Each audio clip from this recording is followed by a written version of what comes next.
Hey, this is Matthew, the pastor of Acts Church in East London. You're listening to The Script, the message podcast from our church.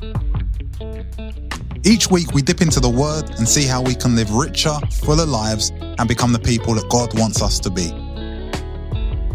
We hope this message encourages you. Be blessed.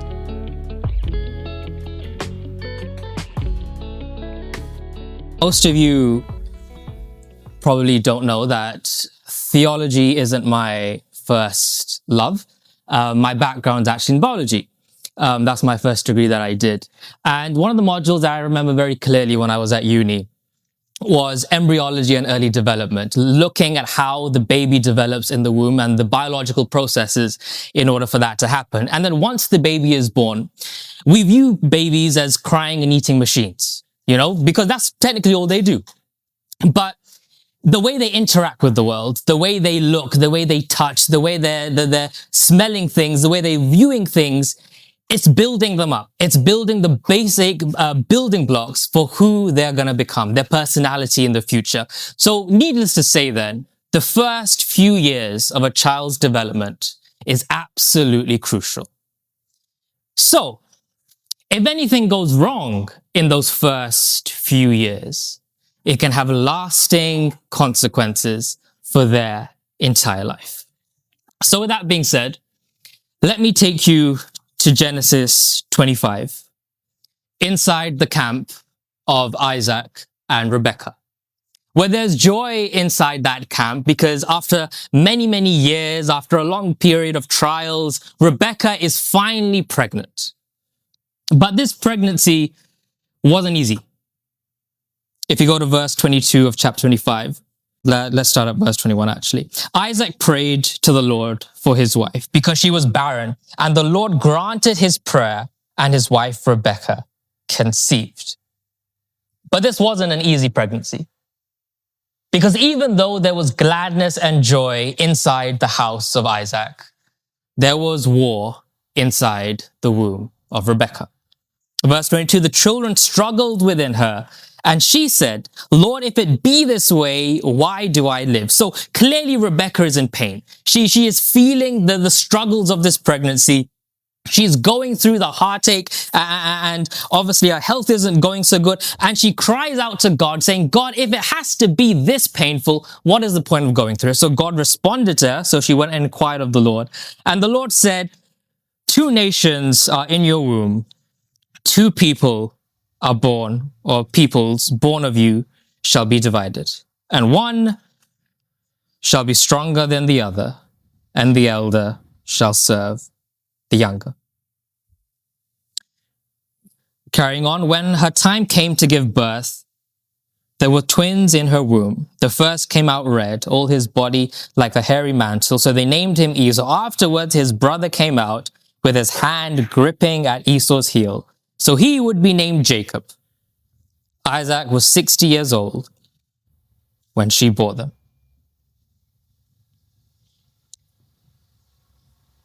I don't think Rebekah really understood the impact that prophecy is going to have on her kids. Because many, many years after, Jacob once again would be in combat. This time, not in the darkness of the womb, but in the darkness of the night. And he wasn't going to be fighting his brother, but fighting someone the Bible simply describes as a man. So, what led to that fateful night in Peniel? To understand that, we have to understand who Jacob truly is. Now, if you ask any good Christian who has some decent knowledge of scriptures, they'll say, well, Jacob was the father of Joseph. He had 12 sons. He loved one of his wives the most. He stole his brother's birthright. He tricked his father. He had 2 wives for some reason. And that's all great. But who exactly is Jacob as an individual, as a human being, as a real living and breathing personality? Jacob's life can be summed up in one word. And that word is self-sufficiency. And you're probably thinking, why self-sufficiency? Because through his cleverness, through his cunningness, through his deception, through his skills and resourcefulness, Jacob has actually gotten himself out of every single conflict in his entire life. He's a very resourceful and clever individual. He hasn't once faced the consequences of his actions.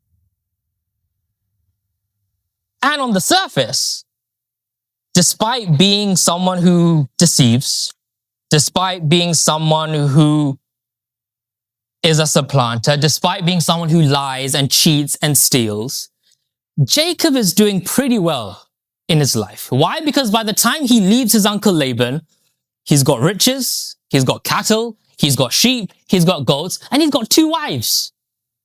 So on the surface, lying, cheating, and stealing, and you know what the frustrating thing is? Have you ever met those people that no matter what they do, they seem to succeed? No matter what they do, they seem to get out the other side unscathed. And here I am as a Christian, trying to be a good Christian. And I tell a little white lie, and it's like fire and brimstone start falling from heaven. And you have Jacob, who's took his brother's birthright,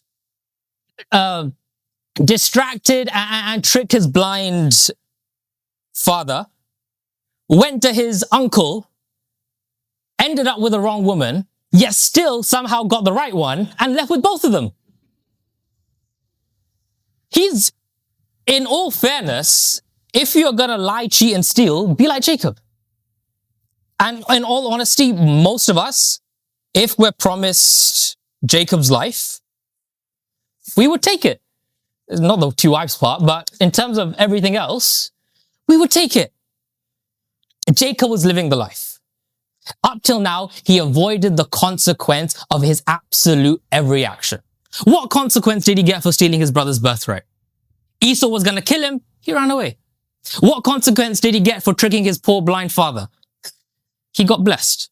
What consequence did he get for sleeping with the wrong woman on his wedding night? He got a second wife. And what consequence did he get from taking his uncle's flocks and running? Absolutely nothing. Jacob is a master at avoiding consequences. He is an absolute technician when it comes to getting out of a situation unscathed. And at this point, after he's left Laban, with his riches, his wives, his children, and everything, Jacob's probably thinking back to that prophecy in Genesis 22, where it says, the younger shall be greater than the older. And Jacob's probably thinking, you know what? God was right. Because that prophecy was fulfilled. Because I have got everything that my heart could possibly desire. I've got the land, I've got the cattle, I've got the donkeys, I've got the wives, and I've got the kids as well. The definition of richness in the ancient world, Jacob has it all together.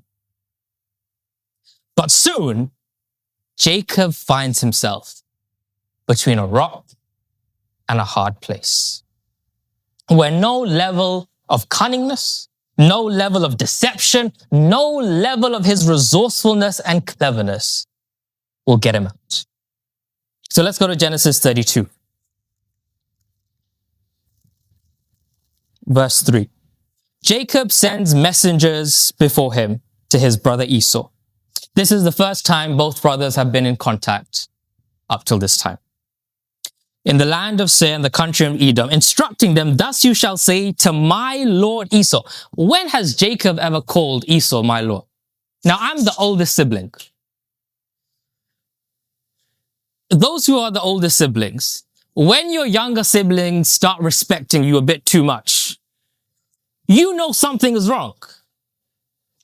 If my little brothers came to me and says, my lord, I'd be like, what have you done? You probably killed someone if you're giving me that level of respect. And little siblings, you know exactly what I'm on about because that's what you do. Since when has Jacob ever called Esau my lord? Where has this position of submissiveness come from? It could be that before he reconciled with Laban, because remember Laban chased after him. So he instructed them, you shall say to my lord Esau, thus says your servant Jacob. In his entire life, when has Jacob acted like a servant to anyone? So Jacob sent messengers to Esau. But the response that Jacob got back was not what he expected. Neither was what he wanted. The messenger returned to Jacob, this is verse 6, saying, we came to your brother Esau, and he is coming to meet you with 400 men. Now, you don't invite 400 men for a potluck. You don't invite 400 men to a family reunion. You don't invite 400 men to catch up on old times. You invite 400 men for one purpose, and that purpose is war. Esau had not forgotten what happened at home. And Esau is coming, filled with rage, filled with anger, and filled with bloodlust for war.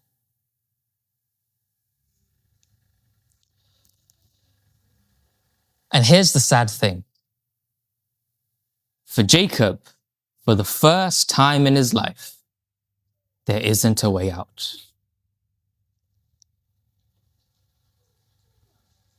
So, what was Jacob's response to conflict? Let's go to verse 7. Then Jacob was greatly afraid and distressed. And he divided the people that were there with him, and the flocks and herds and camels came into two companies, thinking, if Esau comes to one company and destroys it, then the other company left will escape. Jacob goes back to what Jacob can do best, which is plot, which is scheme, and which is plan. Jacob tries to use his planning ability to get out of this situation. So he starts thinking, he's like, okay, let me divide my family into two. Let's keep the wife I like at the back and the wife I don't like at the front. So if someone gets killed, it'll be her one and her kids. Let's divide them. So if Esau attacks one, I can leave with half of my riches. You can see how Jacob is living his life. Out of every situation, he is using his ability to think on the spot, to plan and to scheme. But here's the truth that Jacob doesn't want to face. That he can't run away from this one. He can't squeeze himself out of this situation. Like he has done countless times. For the first time in the life of Jacob, Jacob has to face reality. And I don't know about you, but reality is a very scary thing to face, especially when your history is so bad. The reality is Esau is coming with 400 men. And in the mind of Esau, or in the mind of Jacob, that hatred, that anger, that frustration that Jacob himself caused Esau all those years ago by cheating him out of his father's birthright and his blessing, had been marinating for years. And Lord, as witness, the moment Esau would see Jacob, all hell would break loose.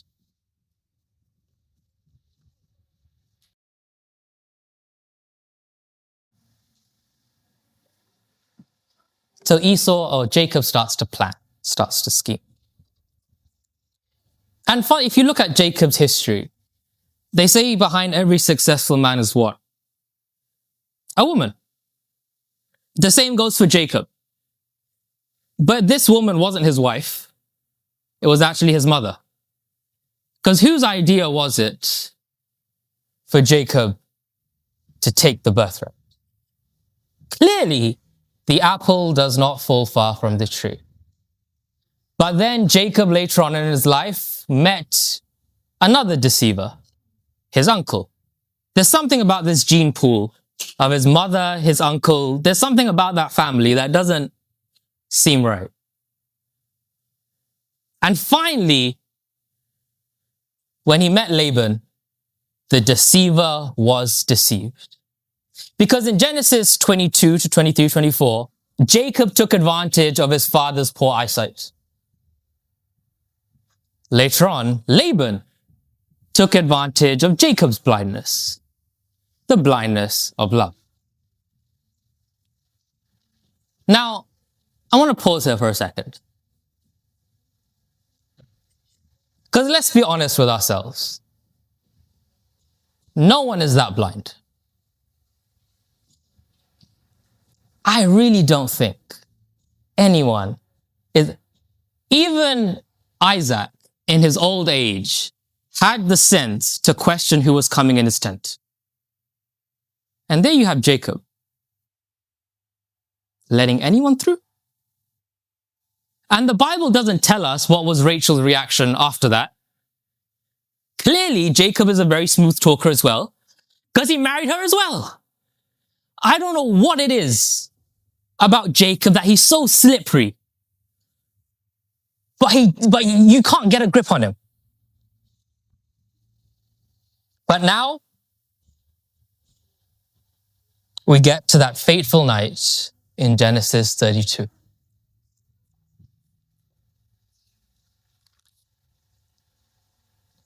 Have any of us ever been where Jacob is? Having to face reality. Having to face the consequences of our own actions. The actions that are built up a long, long time of the mistakes that we've made. The actions, the consequence of evading certain things that creep up in the night to us. The trauma of the past, of broken relationships. And now Jacob has to face all of that. So let's go to Genesis 32:22, which is where we're going to spend the rest of our time. The same night, he got up and took his 2 wives and 2 maids and his 11 children and crossed the ford of Jabbok. He took them and sent them across the stream, and likewise everything else he had. Jacob was left alone. The word Jabbok in Hebrew means to pour out. It's the name of a stream that runs adjacent to the Jordan. And essentially that's what Jacob was doing. Pouring out everything. Because he sent his family and everyone away. And the Bible says that Jacob was now alone.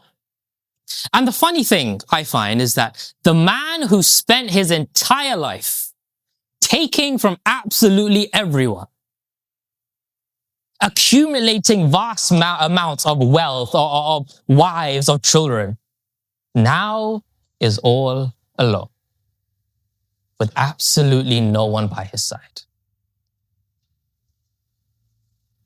And then Jacob was left alone, and a man wrestled him until daybreak. When the man saw that he did not prevail against Jacob, he struck him on the hip, and Jacob's hip was pulled out of joint as he wrestled with him. Now, I know what you're thinking, which is, who's the guy that's wrestling Jacob? Forget who the guy is, because that's not important for what we're going to do.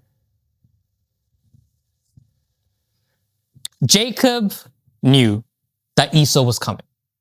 Jacob knew that Esau is not going to spare anyone, so Jacob sent his family away. That he is going to face now Esau's wrath by himself. It's dark, and Esau is coming on the horizon. And suddenly, a man, who the Bible simply describes as a man, starts to wrestle him in the dark. If you're Jacob, in your head, who is this guy? Esau. Logically, it has to be Esau. Because if you're in the dark and someone is going to attack you, and you know the only person who hates you that much is your older brother who's going to come with 400 men, Jacob is thinking, Lord have mercy, I miscalculated. Esau has come already. God knows where his 400 men are going to jump me later. And Esau is already starting to beat me down and attack me. What made Jacob realize that it wasn't Esau? Who started to win? Jacob. Who would win in a fight between Jacob and Esau? I'll give you a clue. One, the Bible described as a wild man. The other brother cooks. I mean, Esau would knock Jacob's tooth loose. You can't tell me that a man who is known as to be a wild man who is hunting deer in the wilderness and one stays at home with his mums and cooks is going to beat that one in any capacity. But somehow, some way, Jacob was winning the fight.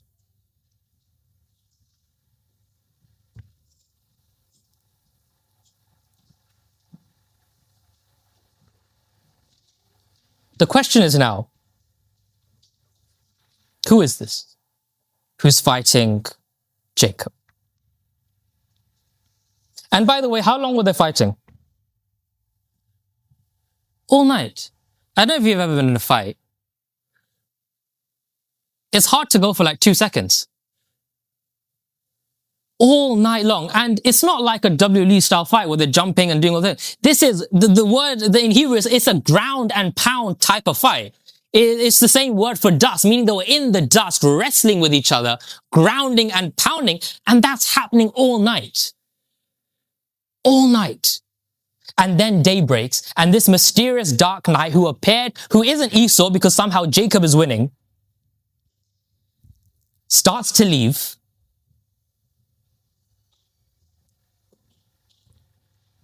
And it says then, when the man, who we don't know, saw that he did not prevail against Jacob, he struck him on the hip socket. Here's where I find weird.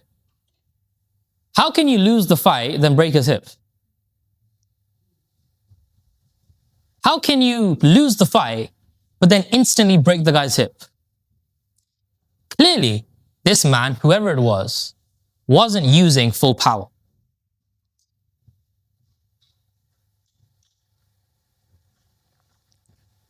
Could it be that this man wasn't actually wrestling with Jacob or against Jacob in order for there to be a competition? Could it be that somehow, some way, this man was helping Jacob in this fight? And I'll tell you why I think that. Jacob's hip is broken. What does Jacob do? The man tries to leave because the man does not want to reveal his identity. Jacob grabs on. Where does it say? Jacob's hip wrestled, then he says, where is it? When the man saw that he did not prevail against Jacob, he struck him on the hip socket. Jacob's hip was put out of joint as he wrestled with him. And then he said, let me go, for the day is breaking. But Jacob said, I will not let you go. Same way how Jacob didn't let the heel of his brother go in the womb. Same way Jacob isn't letting this brother go either. But Jacob says, I will not let you go until you bless me. Leave it to the greatest con man in all of the Bible to, even when he's broken, beaten, and bruised, to still try to squeeze a blessing out of God. Some people don't change. And Jacob is still Jacob. Still, even though he's battered and broken, his hips broken and everything, he's still saying, can I squeeze something out of this situation? So, the man said to him, what is your name? And he said, Jacob. Then the man said, you shall no longer be called Jacob, but instead you shall be called Israel. The meaning of the word Israel is you have striven with both God and with man and have prevailed. Then Jacob said, please tell me your name. The man didn't, and the man left. So Jacob called the place Peniel. A fantastic episode. Amazing. But here's the thing, Esau is still coming. Before, Jacob at least had his strength. Now he's got a broken hip. So here's the question I want to ask. The man said he blessed Jacob. What was the blessing? Because right now, Jacob has to face Esau with a broken hip, beaten, bruised, and exhausted. What sort of blessing is that? If he were going to bless me, give me something that I can face my brother with. Give me something that would help me in that situation. But now the situation, like when Jacob was wrestling, I bet half of him was relieved, thank God it's not Esau. But then when the guy left, he was like, oh, but I still have to face Esau, the guy that's coming with 400 men.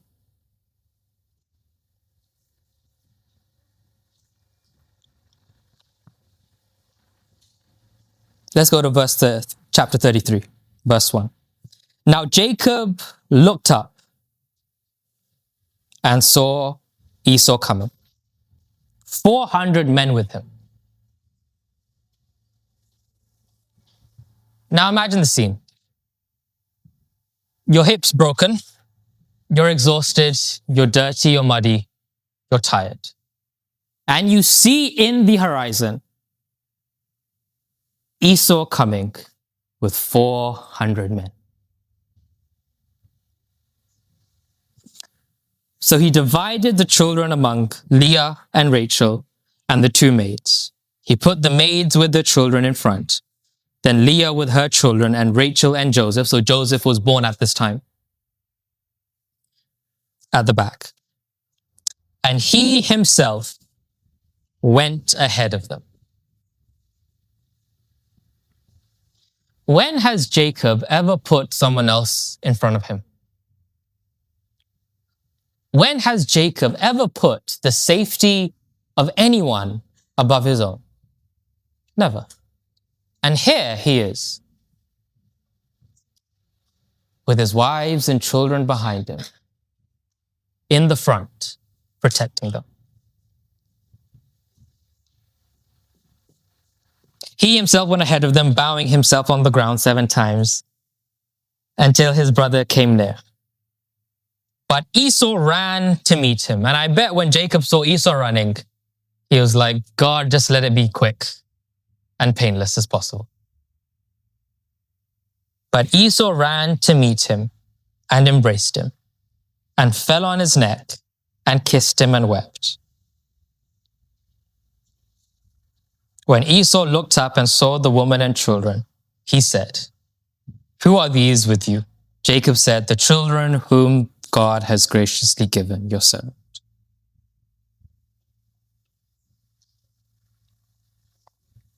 What was the blessing that Jacob got at Peniel? Most of us think it was just the name change. I don't think so. The blessing was the broken hip. You're asking how or why? Think of it in terms of a human perspective. If you have a sibling, no matter how much you hate them, and they're coming towards you, broken, bruised, and battered, how long will anger stay there? Jacob's blessing was the healing of the relationship that plagued him since birth. Jacob's blessing was that the life that had been depicted as one filled with conflict, filled with abused relationships, filled with broken relationships, were now finally reconciled. And you know what that tells me? Which is a thought I want to leave with you. Sometimes, in order to heal, we first have to be broken. Sometimes, in order to heal of the past, in order to heal of the broken relationships that have traumatized us, in order to heal of the conflict that has plagued our past, in order to heal of anything, sometimes we have to be broken first. For Jacob to heal his past, God had to break his hip. Because if God did not send him to Esau, lame, broken, battered, and bruised, then Jacob would have done what only Jacob can do, which is try to do it himself. Sometimes God has to break us to make us realize that we can't do it ourselves. To force us into a position where we are truly decapitated, that all we can do is wait for healing. Sometimes in order to heal, we first have to be broken. Thanks for listening to the Script Pod from Acts Church. To learn more about Acts or what's coming up, visit weareacts.co.uk. or give us a follow on Instagram at We Are Acts Church. Don't forget to subscribe or share this message if it's been helpful. Thanks for being with us.